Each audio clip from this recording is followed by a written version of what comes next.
할렐루야. 네, 이 새벽에 나오신 여러분이 우리 주님의 축복과 은혜가 함께하기를 간절히 바랍니다.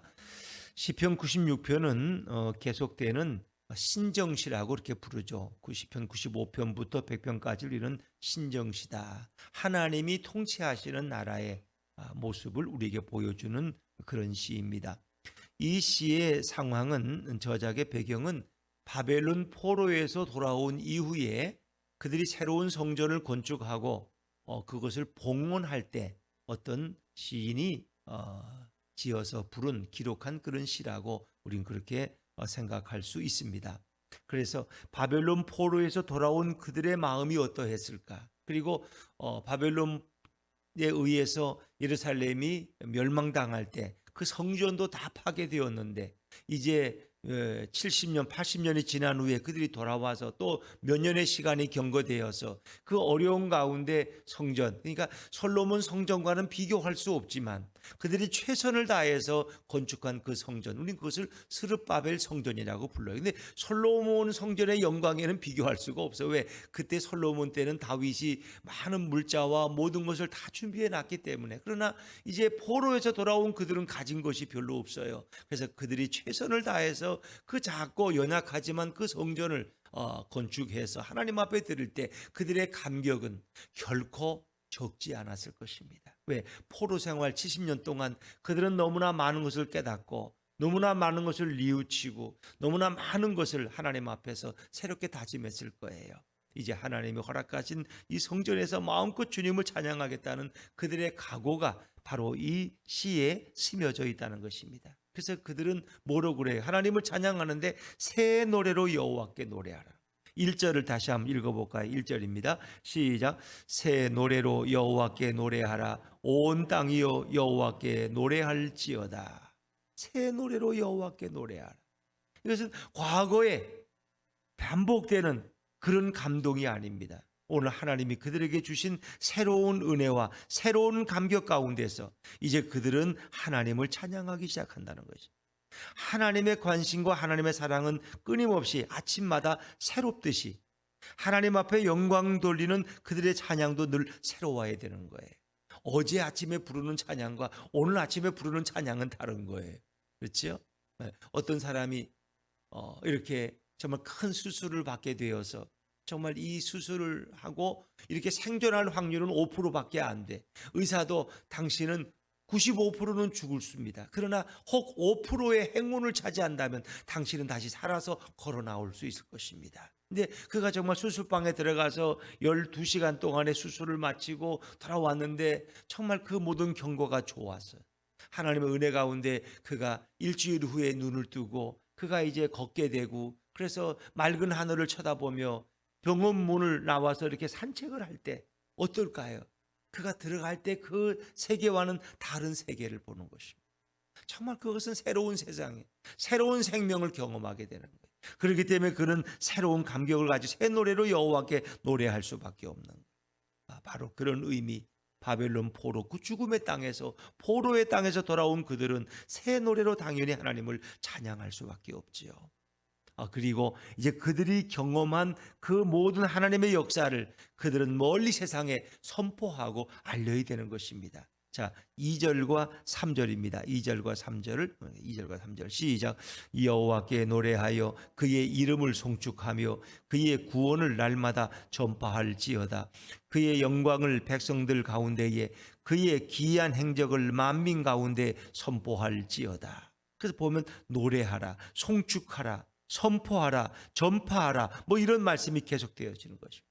하나님이 우리를 위해서 행하신 그 놀라운 구원의 역사를 이제 알리라는 것입니다. 그의 이름을 송축하며, 그것은 찬양의 다른 의미가 송축입니다. 그의 이름, 하나님의 이름을 송축하라. 왜? 하나님의 이름은 그의 인격과 그의 전 존재를 드러내는 거예요. 야훼 하나님, 그러면 뭐예요? 언약계 신실하신 하나님, 또 엘로힘이라는 부르는 만물의 창조자와 보존자가 되신 하나님, 엘샤다이, 그러면 그런 능력과 권능의 하나님, 뭐 이런 그 나름대로 만군의 주 여호와여, 뭐 이런 많은 하나님은 이름을 가지고 있습니다. 그의 위대하신 이름을 송축하라, 그것을 찬양하라는 거예요. 그리고 그의 구원을 날마다 전파할지어다. 하나님이 우리에게 어떻게 구원하셨는지 그것을 날마다 전하라는 것입니다. 3절에 보니까 그의 영광을 백성들 가운데 선포하고 그의 기이한 행적이라는 것은 놀라운 사건입니다. 하나님이 행하신 놀라운 일들. 그것은 바로 멀리 올라가면 애굽에서 그 이스라엘 백성이 10가지 재앙 가운데 자유를 얻은 사건, 홍해를 마른 땅같이 건넌 사건, 그들이 요단강을 정말 법궤를 앞세우고 건넜던 일들, 그리고 더더욱 바벨론에서 자유를 얻고 돌아온 일들은 이건 도저히 생각해도 있을 수 없는 일이야. 어떻게 그런 일이 있을 수 있을까? 근데 하나님이 그 일을 행하셨다. 우리가 이제 일제 36년을 지내면서 이런 어떤 제2차 전제 세계대전이 일어나고 또 일본이 막 승리하다가 이제 그것이 조금 쇠퇴해지고 연합군의 승리에 이제 그런 기운이 모를 때 사람들은 조심스럽게 예측했어요. 일본이 언젠가는 무릎을 꿇지 않느냐. 그러면 우리도 해방을 차지할 날이 올지 않느냐. 그러나 그렇게 빨리 해방이 오리라고는 아무도 생각 못했어요. 1945년 8월 15일 일본의 천황이 무릎을 꿇고 항복 선언을 해서 그리고 우리에겐 자유가 오잖아요. 그렇게 갑자기 오리라고 생각을 못했어요. 앞으로 얼마나 또 시간이 걸릴지 그 과정이. 그런데 너무 놀랍게 그것은 정말 하나님이 행하신 기이한 행적이었어요. 바로 이 바벨론 포로에 있던 그들이 어느 날 고레스 황제의 이 자유령에 의해서 그들이 거기서 자유의 몸을 얻고 이렇게 돌아와서 성전을 건축하고 허물어진 성읍을 쌓은다는 것은 이거 상상도 하지 못했던 일들이었어요. 그것이 기이한 행적이에요. 그것이 그 놀라운 구원의 역사. 그래서 그것을 뭐로 표현해요? 이사야서나 이제 다른 이 모든 성경에 보면 그건 하나님의 창조의 역사예요. 그러니까 창조라는 것은 저 창세기 1장에만 나오는 것이 아니라 바벨론 포로에서 돌아온 그것은 또 하나의 두 번째 창조였어요. 하나님의 또 하나의 창조. 그래서 우리는 예수를 모르고 살다가 예수를 믿게 되고 내가 새로운 피조물이 되었을 때 두 번째 창조의 역사가 내게 일어난 줄로 믿습니다. 누구든지 그리스도 안에 있으면 새로운 피조물이라. 새로 지음받은 피조물이 새로운 피조물이라. 이전 것은 지나가시니 보라 새 것이 되었도다. 그리스도 안에서 나는 새로운 존재가 된 거야. 새로운 존재. 예수를 알기 전에 나의 모습과 예수를 알고 난 후에 영접한 후에 내 삶은 전혀 질이 다르다는 거예요. 새로운 창조. 그렇습니다. 우리 날마다가 그리스도 안에서 새로운 날이 주어질 줄로 믿습니다. 뭐 내일도 오늘하고 똑같겠지? 아니에요. 내일은 또 새롭게 하나님이 여러분을 위해서 새로운 일을 행하실 거예요. 우리는 늘 기대 가운데 살아가는 거예요. 우리 예수품교회가 이제 내년 1월 20일이면 이제 꼭 개척 첫 예배를 드린 지 그 3년이 되는데 3주년이 아직도 3년이 안 됐죠. 그러니까 3주년이. 그런데 4주년이 될 때도 뭐 별 차이가 있겠어? 5주년도 뭐 그때랑 비슷하겠지. 새벽에도 나오는 분들 건강하시면 계속 나오실 거고, 뭐 그냥 그렇게 하겠지. 그러나 그건 아무도 모르는 거야. 내년에 또 어떻게 될는지 알아요. 그렇죠? 5주년이 될 때는 또 어떤 일을 행하실지, 6주년이 될 때는 예수품 교회가 제2 예수품 교회를 또 어디에 개척했대. 그런 말을 들을지 할렐루야 누가 알겠어, 그렇죠? 예. 그러면 삼척에서 그 얘기를 듣고 또 쫓아 올라올지도 모르잖아. 이제 1월 달이면 이사갈 이제 우리 이은미 지사님 삼척으로 또 멀리 간대 그렇게. 예? 자, 여러분 하나님이 행하시는 아무도 모르는 거야. 내 앞일을 모르는 거야. 그렇죠? 뭐 2년 3년 전이었으면 한 3년 전 되나? 지금 그 대통령 후보가 이제 이 씨하고 윤 씨하고 두 분인데 뭐 이 씨는 지난 선거 때도 나왔던 분이에요. 문 대통령하고 경쟁해서 안 돼서 다시 두 번째 이렇게 경기도지사 하시면 나오신 분이고 윤 씨라고 그분은 뭐 이제 서울지검장 아마 한 3년 전이면 삼수지검 뭐 그분이 자기가 대통령 후보가 돼 상상이나 했겠어? 꿈에도 생각 못했어. 꿈에도. 그리고 서울지검장이 있다가 자기가 또 검찰총장 되리라고 누가 생각했겠어? 꿈에도 생각 못했어. 근데 이 정권이 들어서면서 그 사람을 갑자기 한 6계단을 뛰어넘어가지고 그냥 그렇게 선배들 다 쫓아내버리고 검찰총장이 됐는데 또 그분을 또 대통령 후보 만들려고 또 법무부 장관이 얼마나 많이 했었어요. 아침만 내고 나면 언론에 뭐 이제 추미애 장관이 그냥 계속 윤 씨를 그냥 물고 늘어져 가지고 뭐 누가 뭐 그냥 그분이 만들어 준 거야. 그냥 우리가 윤석열이라는 이름을 어떻게 알아요? 계속 텔레비 나오니까 이름이 그냥 이렇게 나오는.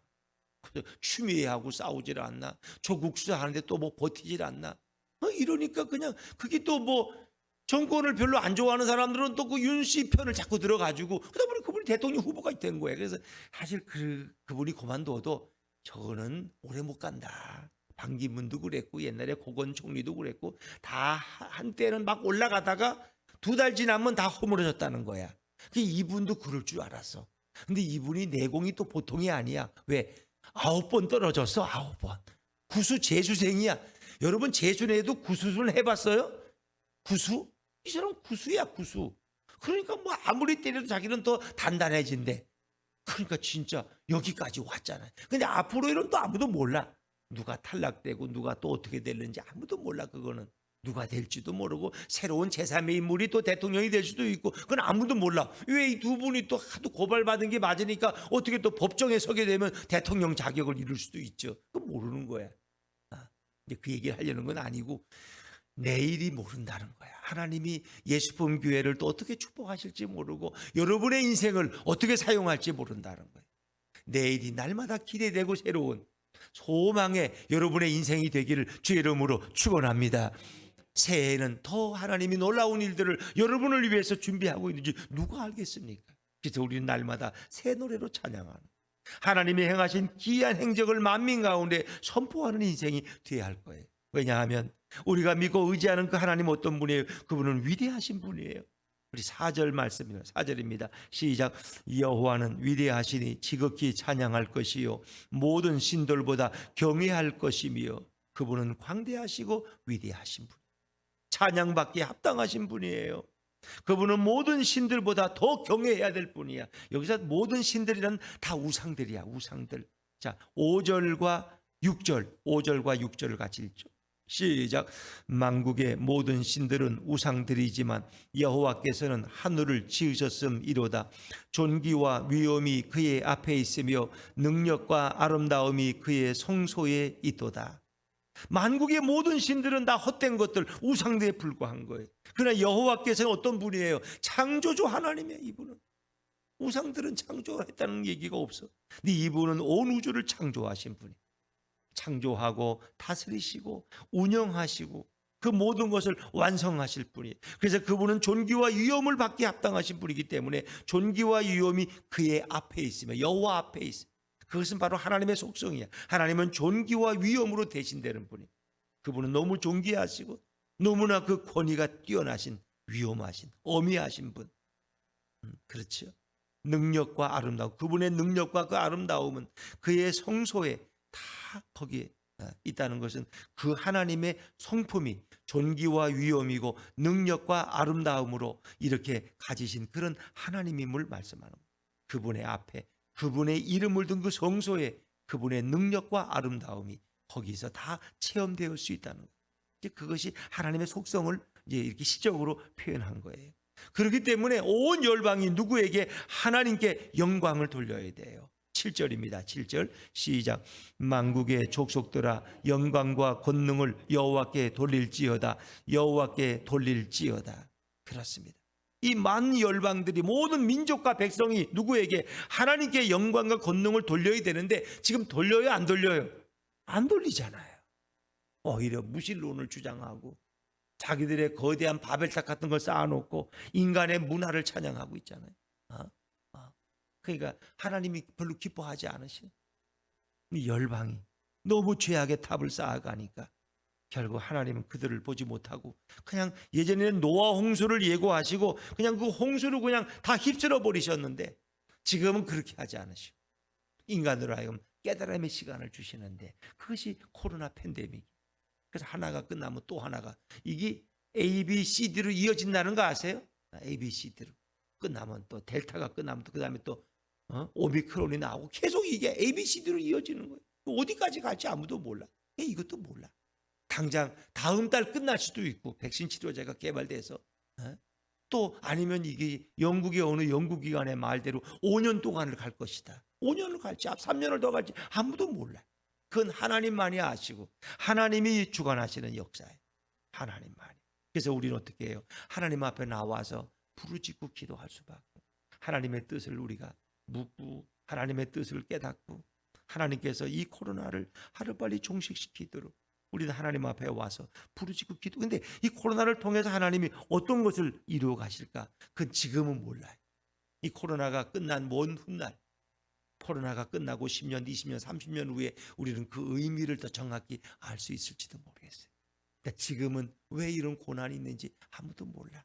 그냥 그렇게 생각만 하는 거야. 교회가 하도 잘못해가지고 하나님이 교회 정신 차리라고 그러고, 또 코로나가 오니까 또 예배가 자꾸 위축돼. 그러니까 하나님이 또 이거 알고가 가라지를 나누고 계시나? 코로나가 무서우면 예배 못 나와. 못 나와. 그런데 이렇게 나오는 분들은 이분들은 정말 예수님이 그 속에 계신 분들이구나. 코로나도 두려워하지 않는. 그러니까 어떤 의미, 아니면 우리 한국 교회를 이렇게 연단시키는 또 하나님의 섭리가 있으실까? 몰라요. 이 민족을 어떻게 사용하시고자, 아니면 이 온 세계에 이런 고난이 그냥 한꺼번에 이렇게 득치하니, 이거 어떻게 설명할 수가 없어요. 미국은 그 뭐라 그러죠? 허리케인. 미국의 허리케인이 온 게 뭐 역사 속에 기록된 게 235번이래. 허리케인이 오면 집이 다 날아가리고 한 동네가 없어져 버리고, 자동차가 그냥 붕붕 떠가지고 하늘에 날고, 큰 고목나무가 다 뿌리째 뽑히고, 뭐 그 피해는 이루 말할 수가 없어. 허리케인이. 그러니까 토네이도라 그러는 것도 이렇게 회오리 바람이지만, 허리케인은 엄청난 태풍이 몰려오면 그 미국이 그냥 완전 쑥대밭이 되고, 그 보통 오면 100명씩 200명씩 죽어요. 그냥 허리케인 한 번. 그러니까 그걸 뭐 아무리 연구를 해도 이걸 알 수가 없는 거예요. 왜 이런 게 오는지. 그건 하나님만 아시는. 이 땅에 지진이 오고, 중국 땅에 지진이나 쓰나미 오면은 또 뭐 몇백 명이 또 죽고, 홍수가 나가지고 또 한쪽에서는 그렇고, 한쪽에서 너무 더워가지고 그냥 또 더위에 죽는 사람이 수백 명이고, 한쪽에 또 너무 추워가지고 또 추워서 얼어 죽는 사람이 또. 하여튼 그건 아무도 못. 그래서 우리 생각에, 아니 하나님이 너무 이렇게 너무 많이, 우리 이제 인간의 속된 말로 하나님이 너무 우리를 장난감처럼 이렇게 장난하시는 거 아니야? 너무 괴롭히시는 거 아니야? 혹시 하나님이 이거 실수하시는 거 아니야? 이렇게 내가도 막 이렇게 어린아이에게 뭘 이렇게 겁을 맡기면 미어칠까봐 겁나듯이 이것도 지구를 깨트리시는 거 아니야? 근데 하나님은 그런 분이야. 오늘 성경이 말씀하고 있어요. 하나님, 성경이 뭐라고 말씀하실까? 자, 10절로 한번 건너뛰어 볼까요? 10절입니다. 10절. 10절 한번 띄워보죠. 시작. 모든 나라 가운데서 이르기를 세계가 굳게 서고 흔들리지 않으리라. 그가 만민을 공평하게 심판하시리라 할지로다. 아멘. 그 여호와께서 다스리신다는 거죠. 하나님이. 우리가 볼 때는 이게 정신없어. 그냥 막 쓰나미에다가 뭐에다가 코로나에다가 막 정신없어. 근데 하나님이 그래도 다스리고 계신다. 세계가 굳게 서고 흔들리지 않으리라. 왜? 하나님이 중심을 잡고 계시니까. 그가 만민을 공평하게 심판하시리라. 이 통치와 심판은 뭐 거의 같은 말이에요. 하나님 모든 것을 공의롭게 이루어 나가신다. 그게 우리는 이 고난의 때에 주님의 뜻이 무엇인지 물어봐요. 우리 자신이 더 겸손한 예배자로 하나님 앞에 설 수가 밖에 없는 거예요. 예배드리지 못하는, 예배를 떠난 사람들이 얼마나 많아요. 그럴수록 우리는 그런 가운데서 6.25 때도 우리가 하나님 앞에 예배드렸는데, 우리가 어떤 재난이 와도 그런 가운데서 하나님을 찬양하고 기도했는데, 이 코로나 가운데서도 우리는 예배를 포기해서는 안 되겠다. 그래서 현장 예배가 만약에 금해지면 또 집에서 줌으로도 예배드리고, 줌도 안 좋으면 그것도 그냥 가족끼리 모여서 예배드리면서 우리는 예배를 중단해서는 안 되겠다. 세계가 참 하나님 앞에 이렇게 하나님의 통치와 하나님의 다스림을 깨달아야 돼. 이 모든 배후에 누가 계실까? 하나님이 역사하신. 누가 이 모든 일을 하셨지?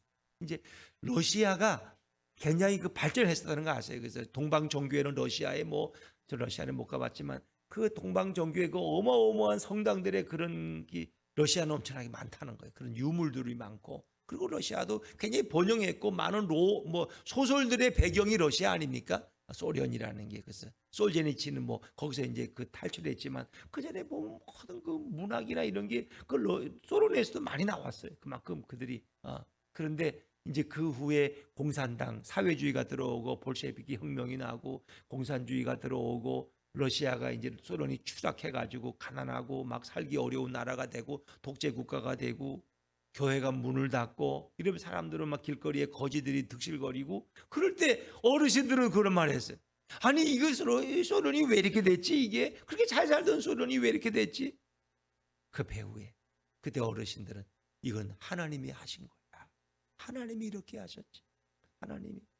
공산주의가 들어오면서 모든 교회가 문 닫게 되고 마음대로 선교하지 못하고 그 아름다운 예배를 드리던 그 모든 성도들이 다 이렇게 문 닫고 폐허처럼 될 때 그들은 가난하게 되고 독재의 고통을 당하게 되고 억압당하게 되고 그 슬픈 인생이 왜 이렇게 됐을까? 하나님이 이렇게 하셨지. 하나님. 그 배후에 하나님이 계신다. 이 사회주의 공산주의라는 건 뭐 하나님을 무시하고 무신론자들 하나님이 어디 있느냐? 하나님이 어디 있느냐? 이런 잘못된 사상이 그들을 엄습할 때 그것을 용납한 그 민중들은 결국은 가난과 고통을 또 겪으면서 그 추위에 떨게 됐다는 거예요. 이 모든 배후엔 누가 계시느냐? 하나님이 계신다. 근데 하나님은 공의롭게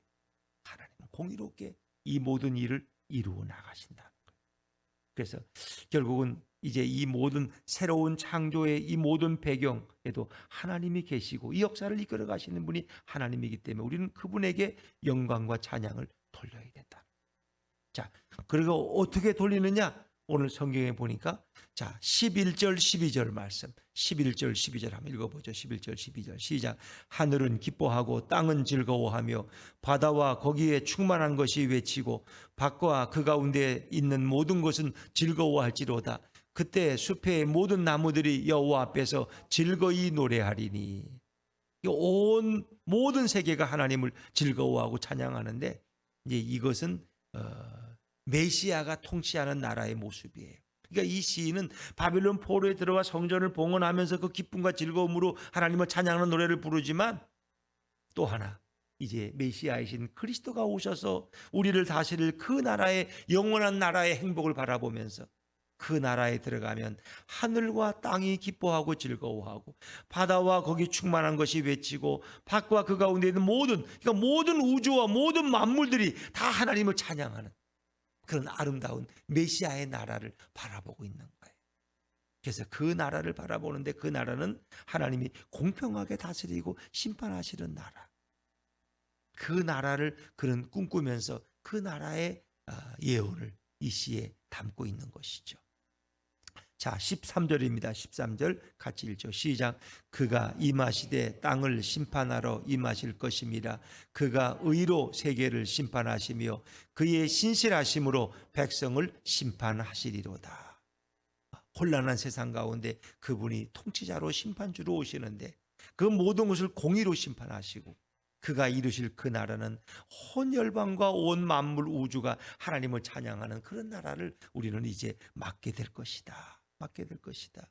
그래서 그 나라를 미리 바라보며 그는 노래하고 있는 것입니다. 자, 그러나 분명한 것은 하나님은 찬양을 받기에 합당하신 분이라는 거예요. 그래서 오늘 8절 9절에도 계속해서 우리가 하나님을 왜 찬양해야 되는지 왜 하나님을 예배해야 되는지 그 이유를 설명하시잖아요. 8절과 9절입니다. 8절과 9절 시작.